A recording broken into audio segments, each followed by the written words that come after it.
Hola muchachos, ¿qué tal? ¿Cómo están? Saludos para todos, espero se encuentren muy bien. Y bueno, vamos a dar continuidad a nuestro programa de atención prehospitalaria desde cero. Vamos a empezar a hablar ya de temas que tienen que ver con el cuerpo humano, con fisiología, con anatomía, con diferentes cosas que ya se centran un poco más, se empiezan a meter un poquito más en la parte de la medicina. Pero antes de esto es importante que nosotros conozcamos algo que es supremamente necesario y que es importante y que es incluso imprescindible tanto en el área de atención médica prehospitalaria como en el área de atención médica intrahospitalaria, y me refiero de manera específica a la terminología médico-anatómica. Conocer terminología médico-anatómica es algo necesario, es fundamental, es imprescindible. ¿Por qué? Porque esto nos permite expresarnos de una manera más profesional, nos permite darle a entender al médico qué es lo que tiene el paciente y nos permite, entre otras cosas, entender cuando el médico nos da alguna instrucción, ya sea por teléfono o por radio o de forma presencial, porque en algunas ocasiones al técnico de urgencias médicas, cuando entrega al paciente, le puede llegar a tocar asistir al médico en alguna actividad. A mí en lo personal ya me ha tocado en varias ocasiones asistir al médico al momento de entregarle a los pacientes. Entonces, conocer terminología médico-anatómica realmente es necesario, no me gusta la palabra, pero es casi obligatorio sabérsela. No es difícil, hay que destacar algo porque muchas veces la gente dice, es que son nombrecitos bien raros y bien difíciles de aprender. No, realmente no es difícil, no es complicado. Obviamente, como todo, pues implica un poquito de estudio, pero una vez que empiezas a entender la terminología médica, o sea, cómo se conforma la terminología médica, se vuelve fácil y se vuelve hasta divertido inclusive llegar a aprender la terminología médico-anatómica. Bien, a lo largo de los siguientes minutos vamos a estar abordando los siguientes temas. Vamos a ver de manera muy general qué es la terminología médico-anatómica, de dónde sale, de dónde proviene su origen. Vamos a ver cuál es la importancia de manejar terminología médico-anatómica y vamos a conocer una serie de términos médicos o de términos médico-anatómicos en este caso, que se utilizan en atención prehospitalaria. Bien, vamos entonces a empezar por entender qué es la terminología médica. Esta es un objeto didáctico que aborda los términos médicos que parecen trabalenguas, insisto, a veces es difícil aprendérselos o decirlos de corridito, pero la realidad es que son muy prácticos y podríamos decir que tienen cierta universalidad. En este caso, muchos de ellos provienen del griego y del latín. Básicamente, el origen de la terminología médico-anatómica se basa en el griego y en el latín. A partir de ahí es que surge o que toma su importancia, ¿sí? O que nace, en este caso, la terminología médico-anatómica. ¿Sale? Entonces es desde el griego y desde el latín, desde donde proviene toda esta serie de términos que en algunas ocasiones son complejos para decirlos, complejos para entenderlos y complejos entre comillas para aprenderlos. Bien, vamos a ver algunos ejemplos. Por ejemplo, la terminología médico-anatómica se utiliza para referirse a una enfermedad o a un padecimiento de forma más abreviada. Si quisiéramos decir que un paciente tiene demasiado colesterol en la sangre, pues simple y llanamente decimos que tiene hipercolesterolemia. Y con esta palabra, hipercolesterolemia, estamos dando a entender, estamos especificando que realmente la persona tiene demasiado colesterol en la sangre. Hiper significa alto, esterol es colesterol, obviamente, y la palabra hemia o el prefijo hemia hace referencia a hemos, que es la sangre. Entonces aquí podemos darnos cuenta que la hipercolesterolemia significa demasiado colesterol en la sangre. Por ejemplo, si el paciente tiene hipertensión arterial, tiene la tensión arterial muy alta, tiene, por ejemplo, hiperpotasemia, tiene elevados niveles de potasio, tiene, por ejemplo, hipotensión, tiene baja la tensión arterial, tiene hipopotasemia, tiene bajos niveles de potasio. Entonces es como que aprender a jugar un poquito con la terminología y se vuelve realmente fácil, se vuelve práctico e inclusive al momento de platicar con alguna otra persona que sabemos que tiene el conocimiento, lo usamos ya como algo común, ¿no? Como algo cotidiano. Es muy práctico. Bien, veamos algunas terminologías médico-anatómicas. Por ejemplo, adeno significa glándula, cardio, corazón, cisto, vejiga, dermo, piel, gastro, estómago, hepato, hígado, mio, músculo, neuro es nervio, osteo hace referencia al hueso, toraco hace referencia al tórax. Entonces, por ejemplo, si un paciente tiene hepatitis, observa, si tiene hepatitis, el término itis, todo lo que termina en itis significa inflamación. Entonces, si tiene hepatitis, tiene inflamación del hígado. Tiene gastritis, tiene inflamación del estómago. Tiene, por ejemplo,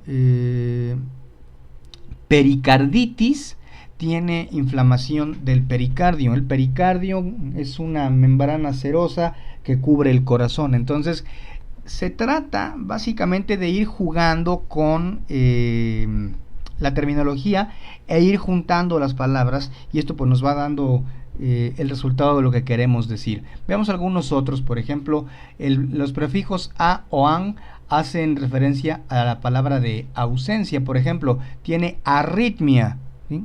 Muchas veces la gente dice arritmia, no tiene ritmo. Sí, está bien, la arritmia es la ausencia de ritmo, ¿sale? O por ejemplo, tiene anuria. ¿Qué es la anuria?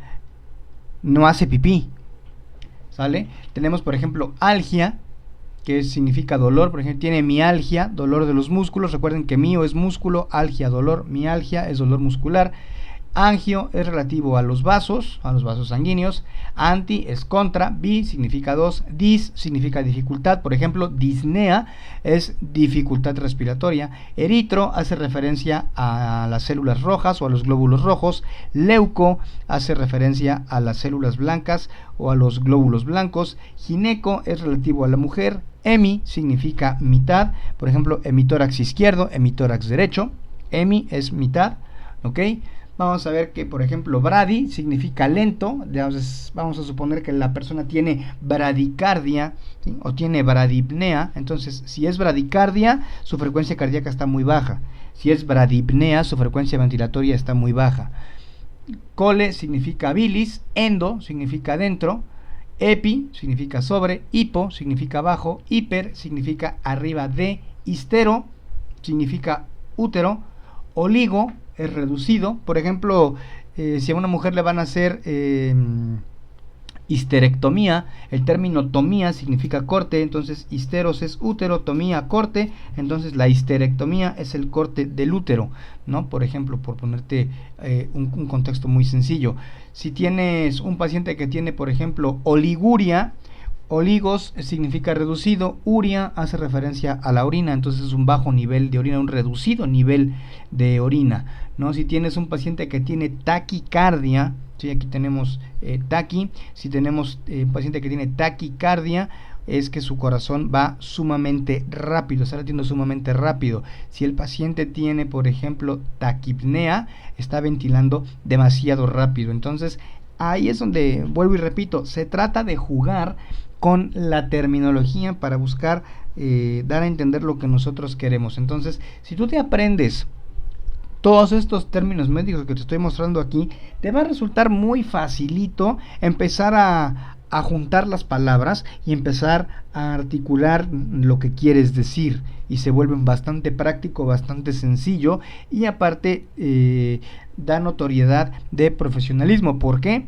Porque esto tiene que estudiarse, entonces te vuelves profesional. Tenemos aquí otros, por ejemplo, que es trans, que significa a través, inter, que significa entre, macro, es grande. Por ejemplo, si un paciente tiene vamos a pensar una mujer embarazada que padece de diabetes, puede llegar a tener un parto con un bebé macrosómico, o sea, un bebé más grande de lo normal. Es un bebé con macrosomia, es un bebé macrosómico, ¿sale? Poli es muchos, Post significa después, neumo significa pulmón, por ejemplo neumotórax, hemoneumotórax, ¿sale? Ahí estaríamos usando neumo y hemo.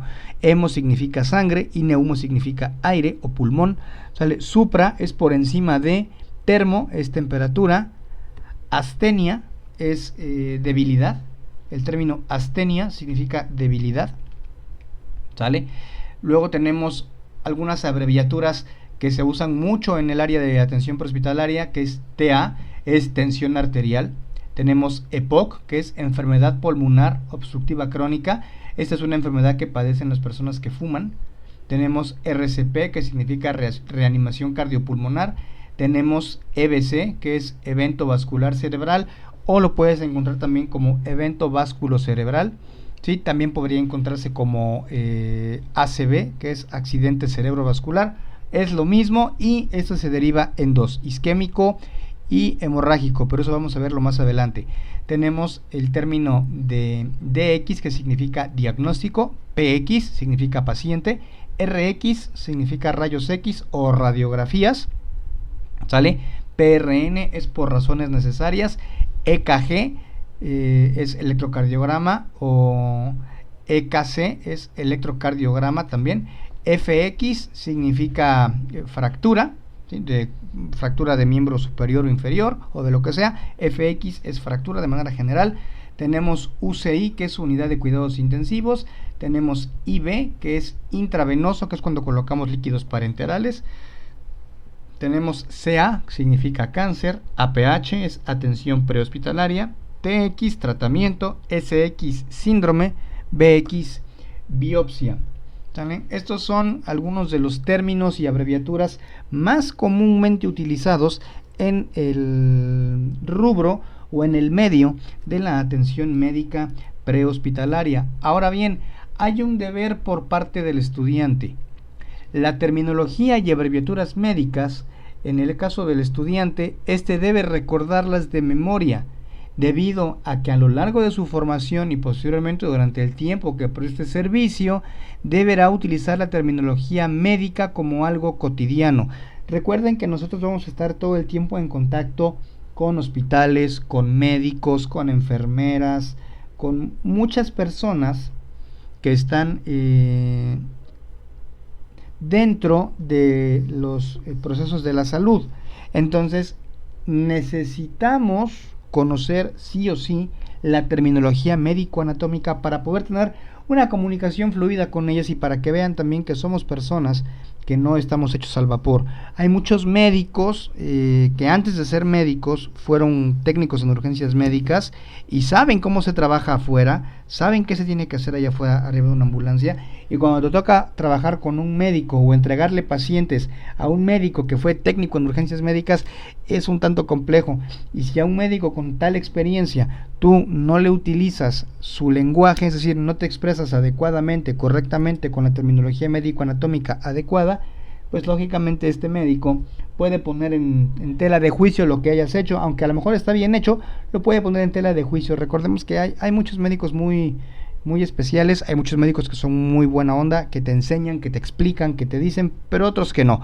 Entonces, lo que a nosotros nos atañe como técnicos en urgencias médicas, pues es ponernos a estudiar, a practicar y a aprender todo lo que tenemos que aprender. Y una de las cosas que se deben de aprender de memoria definitivamente es la terminología médico-anatómica. Bien, si tienes hasta aquí alguna duda o alguna pregunta, nos la puedes dejar en la caja de comentarios y con gusto te vamos a responder. También te voy a dejar en la descripción del video los datos para que puedas entrar en contacto con nosotros si es que tú estás interesado en inscribirte y formar parte de nuestra academia de formación de técnicos en urgencias médicas, o bien si tú ya tienes la formación pero requieres certificar tus conocimientos ante el conocer, con todo gusto puedes contactarnos a través de la línea telefónica, el WhatsApp o el correo electrónico que te dejo en la descripción, y con todo gusto te vamos a atender. Sin más, agradezco tu tiempo y nos vemos en el siguiente video. Hasta luego.